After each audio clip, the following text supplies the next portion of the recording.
Napadaan sa sabungan, may nagsisigawan.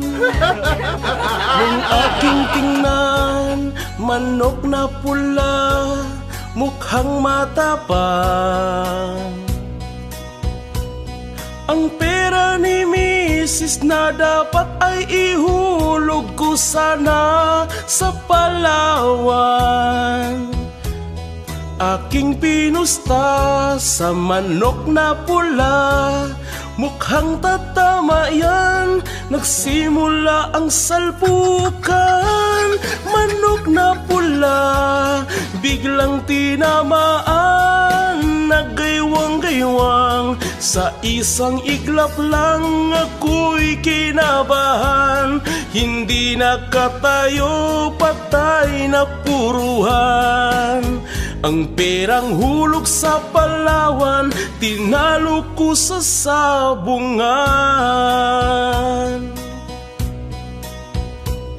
Nung umuwi sa may bahay, ako'y matamlay. Ako'y nagsisi, ubos ang money, darling, I'm sorry. Ako'y hinold up ng tatlong lalaki doon banda sa may palengke.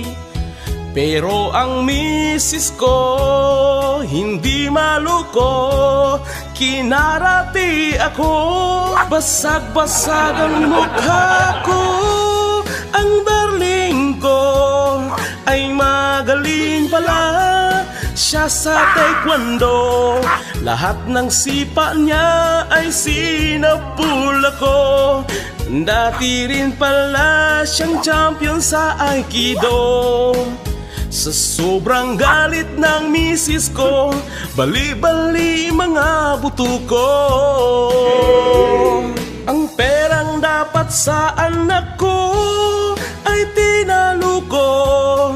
Naakit ako ng gagong demonyo, kaya kinastigo ako ng darling ko.